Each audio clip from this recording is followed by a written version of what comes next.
Hi everyone, Anthony Sounds Tano here, the internet's busiest music nerd, and it's time for a review of this new DJ Khaled album, God Did. The one and only DJ Khaled is back, ready to wage a holy war against anybody who dares to doubt his abilities and success. Because who believed in DJ Khaled when the chips were down?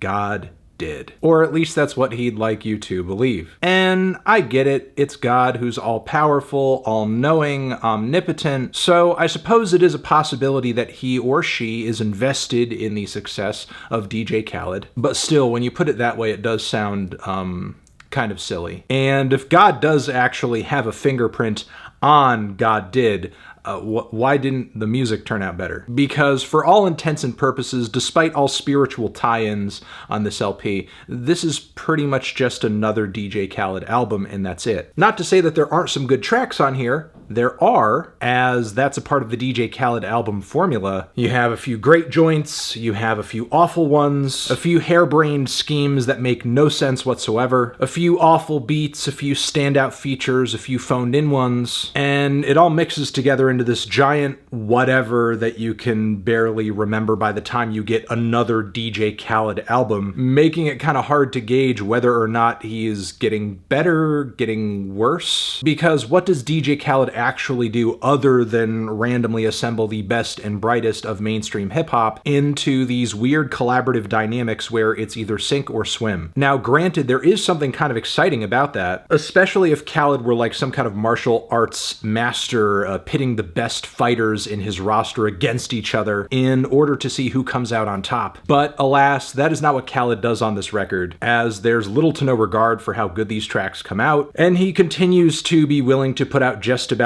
anything as long as some big names are attached to it, even if the performances stink or the mastering sucks. First, I'll mention some highlights on this thing. Lil Durk delivers one of the grittiest and most passionate verses on the entire record on Keep Going. 21 Savage is on point as well, and the Roddy Ricch chorus on this cut is good too. Bills Paid features a lot of complementary chemistry between Lotto and City Girls. The beat also features some huge 808s, funky rhythm guitars, as well as some soaring disco-style strings. Good chorus too. Considering Khaled's reservations about this, I'm surprised that he allowed any pussy-eating bars onto the record. There's also JADAKISS's rhymes and the production on the JADAKISS interlude, which are so great this track has no fucking business being an interlude. If Khaled had any sense on the back end of this record, he would have gotten the rest of the locks and made the whole thing a big deal. Juice WRLD Did is a really entertaining posthumous verse from the late rapper, with a lot of bars comparing himself to DJ Khaled using Khaled's most popular taglines, "We the best," and another one. It's clever, it's playful, it's catchy, it's got that classic Juice WRLD attitude and his trademark emo-style vocal lines, though I do think it is kind of exploitative in retrospect to title the track Juice WRLD Did,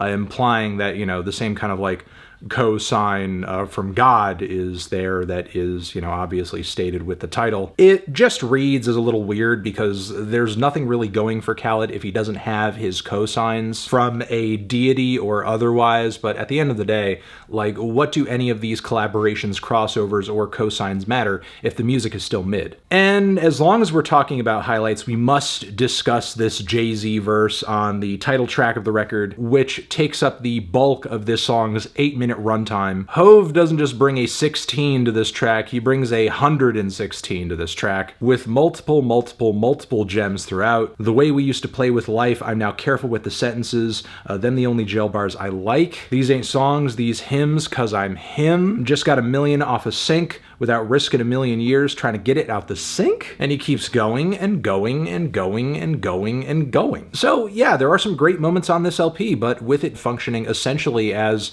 like a compilation of sorts, with weirdly in the runtime we have all of these like interlude type cuts toward the end. Why you'd want all the interludes to hit at the end of the record, I don't fucking know, but beyond that there are quite a few flaws on the record, like what the hell is this random ass Drake intro that goes nowhere, or this really underwritten like cop-out of an outro track with Vori. Also, what the hell is this future verse on this SZA cut where he brings his like little romantic vocal, but yet he's saying the most unromantic shit ever? Like, you can't up and leave because you caught a dude cheating. Yes. Yes, she can. And, like, she should. Make her feel like a superstar. She way above average. Yeah, that's what a woman would love to hear. You're way above average, girl. SZA kills it on the track, and the glamorous beat is really good, but outside of that, ugh. Also, what the hell is this Let's Pray track with Tolliver and Travis Scott? It sounds like a boneless cut from Donda. And what the hell is this Staying Alive track with Drake and Lil Baby? I could barely stay awake during it. As Drake is really phoning it in, the chorus is totally soulless. Baby is fine, but by the time the track gets to him, it's too far gone. And what is with this Eddie Murphy sample on the Quavo and Takeoff cut party? Such weird sample material, and I will admit there's a soft spot in my heart for that song. But the way the chop is applied, it's so washed out and in the background and like droning away so quietly, it almost makes, like, you know, grabbing a chunk of a track this weird and this fun kind of pointless. Wouldn't you want a sample such as this to be featured prominently to make the song just more fun and kind of quirky? And finally, why did Kanye West allow DJ Khaled to use this gospel? The added drums on the beat are trash. They're so overblown and sound awful. And Eminem on the track, spitting in that really jerky, stiff flow that's also kind of speedy that he's been riding with for a while now, sounding like an AI version of Eminem. And we get moments like, I'm armed with Jesus, my weapon is prayer, soon as I squeeze it, I'm blessed like sneezes. No thank you. No thank you. No thank you. No thank you. I don't need any of that. Just like every other DJ Khaled album, there is a lot of crap on here. There's some good stuff. There's a lot of stuff that's just hitting somewhere in the middle. There's no real guiding reasoning to much of what's going on here too. It's just a complete and utter mess, and I'm not really sure what to say other than that I'm feeling a strong 4-2, a light 5 on this one. Transition, have you given this album a listen? Did you love it? Did you hate it? What would you rate it? You're the best, you're the best. What should I review next? Hit the like if you like. Please subscribe and please don't cry. Hit the bell as well. Over here next to my head is another video you can check out. Hit that upworthy link to subscribe to the channel. Anthony Fantano, DJ Khaled, forever.